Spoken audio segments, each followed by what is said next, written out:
Torcedor alvirrubro que acompanha o canal do YouTube do Anderson Batista, sejam muito bem-vindos.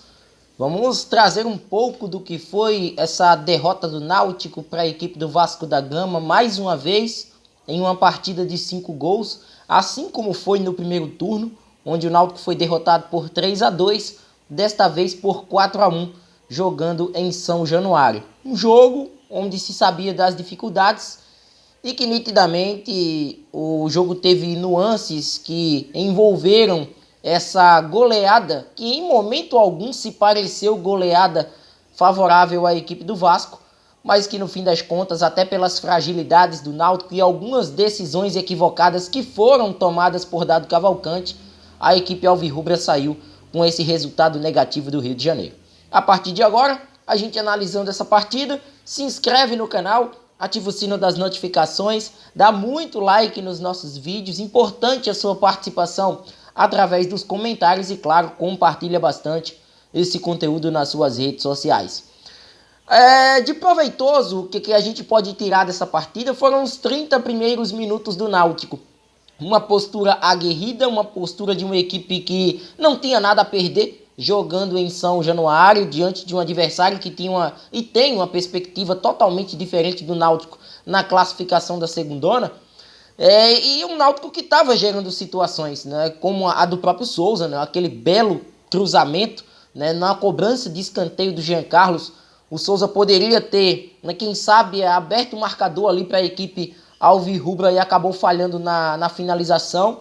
O Vasco estava buscando a velocidade, seria o jogo do Vasco da Gama mesmo, buscar os contragolpes, deixar em algumas situações o Vasco com mais posse de bola, e na base da individualidade, na base do esticão, num Nenê que não apareceu tanto, né, embora o Vasco nem tenha precisado tanto do seu camisa 10 hoje para sair com o resultado, mas foi muito pelas fragilidades que o Náutico apresentou ao longo da partida. Mas antes disso, a gente precisa ressaltar o pênalti que foi marcado no último minuto, praticamente, da etapa inicial.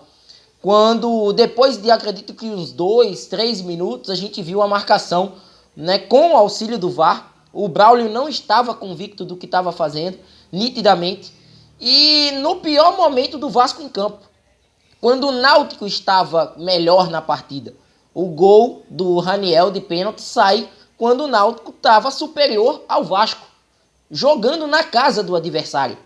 E isso já aconteceu em outras situações, com outras equipes dentro do campeonato. Nem precisa a gente se ater muito a essa questão da arbitragem, porque a gente sabe o nível da arbitragem no futebol brasileiro, que é baixo, né, e que, de uma certa forma, prejudicou o andamento da partida, muito por conta da forma como o Náutico estava disposto em campo.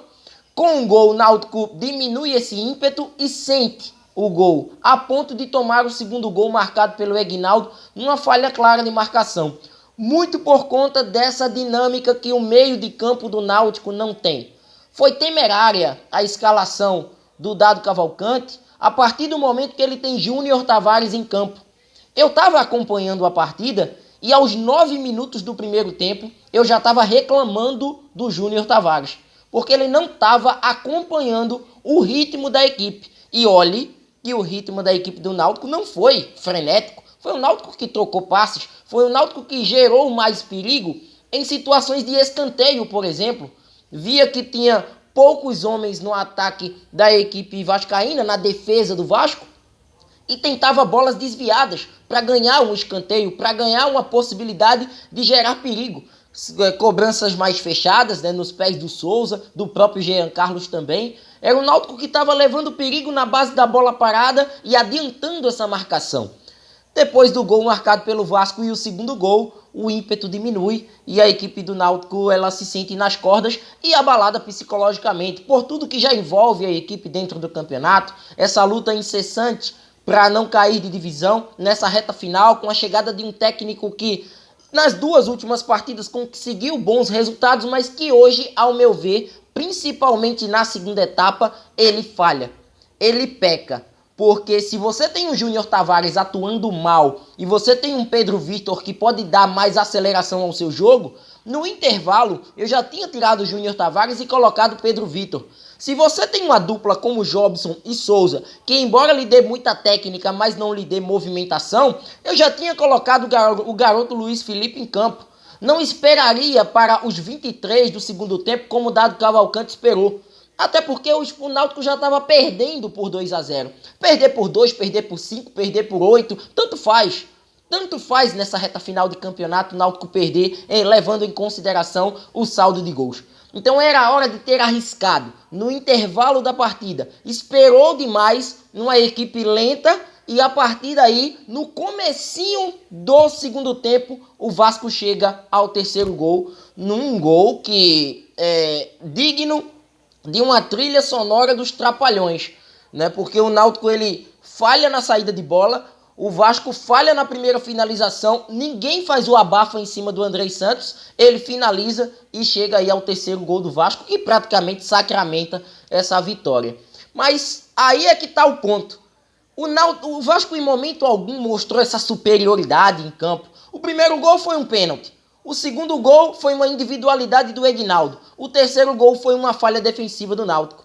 Não houve aquela pressão da equipe da casa. Se a conta vai chegar para o Vasco da Gama nessa reta final de campeonato, eu não sei. Só o tempo dirá. Mas as partidas que o Vasco ele faz na Série B não convence como time, como equipe, como conjunto. A gente não percebe que existe aquela firmeza de que o acesso vai acontecer. E isso pode, quem sabe, pesar na reta final. Não pesou hoje contra o Náutico, porque é um adversário que já vinha fragilizado e pelas circunstâncias do primeiro tempo, dos gols que foram assinalados, a equipe alvirrubra acabou caindo de rendimento. Quando o Náutico resolve fazer as modificações que a gente ressaltou há pouco, aí o time cresce. Até Everton Brito, tão criticado pela torcida, marca gol. Belíssimo lançamento do Jean Carlos. Na minha visão, Everton Brito está em posição irregular e houve, na minha visão, uma compensação do pênalti anterior, que não foi nada naquele lance do Maurício junto com o jogador da equipe do Vasco. Ali foi um lance que precisa ter uma imagem mais conclusiva, porque eu particularmente não enxerguei essa imagem mais conclusiva, porém o lance do Everton Brito acabou sendo validado e houve ali uma meia checagem que não convenceu a quem de fato acompanha o futebol. Náutico chega ao 3-1, tem a possibilidade de fazer o 3-2, mas as modificações do Vasco elas foram felizes e isso também a gente deve levar muito em consideração as opções que Jorginho tem no banco em detrimento ao que o Dado Cavalcante não tem no banco, né? E ele tinha até algumas peças interessantes e faltou também, ao meu ver, gestão de elenco, porque é inadmissível o Náutico não ir pelo menos com um zagueiro da base para o Rio de Janeiro para ser opção, né, caso aconteça algo com o Maurício, que já estava no DM, ou com o próprio João Paulo, que em inúmeras partidas do Náutico toma cartões e pode ser expulso a qualquer momento. Então faltou essa gestão de elenco, né, de ter a percepção de que faltava, por exemplo, um Ralf no banco de reservas, de que Djavan poderia ter sido titular, de que Luiz Felipe poderia ter entrado na equipe. Faltou essa percepção ao Dado, né, muito focado em buscar esse resultado e no fim das contas ele acabou não acontecendo, né, e um 4-1 que foi sacramentado com mais uma vez um gol do Figueiredo, né. Foi assim no primeiro turno, quem abriu os trabalhos no Arruda naquela ocasião foi o próprio Figueiredo numa belíssima cobrança de falta e hoje ele sacramentou o resultado para a equipe vascaína com um gol de longe, que para mim também o Jean mal colocado naquela situação, embora tenha sido um chute muito forte, mas o Jean também ali perdeu um pouco o time do lance e acabou tomando o quarto gol. Esquecer essa partida é o que o Náutico tem de fazer. Os próximos 3 jogos, o Náutico tem 2 nos aflitos. Se a missão agora é pontuar em casa, próximo compromisso é sexta-feira contra o Sampaio Corrêa. É buscar pontuar em casa contra um adversário que fora de casa não tem um bom desempenho. Sampaio Corrêa tem muitas dificuldades jogando fora de São Luís.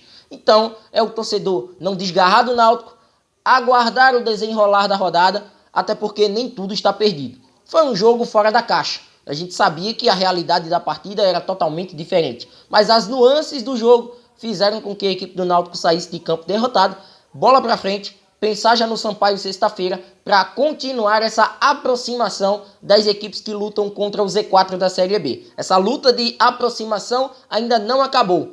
até porque o Náutico tem possibilidades sim reais, embora remotas, mas reais, de deixar a zona do rebaixamento. Lógico que depende de suas forças e de uma combinação de resultados, mas a partir daí, esquecer essa partida contra o Vasco. Fica com página virada, não levar isso para a sequência dos últimos 8 jogos que o Náutico tem pela frente, né, e buscar na força da torcida, na força que os aflitos conseguiu resgatar nessas últimas rodadas, para quem sabe buscar essa pontuação e voltar a vencer diante de seu torcedor. Comenta à vontade, deixa a tua opinião em relação a esta partida, né? Se inscreve no canal, ativa o sino das notificações, dá muito like nesse conteúdo e a gente vai se falando. Forte abraço a todos e até a próxima. Valeu!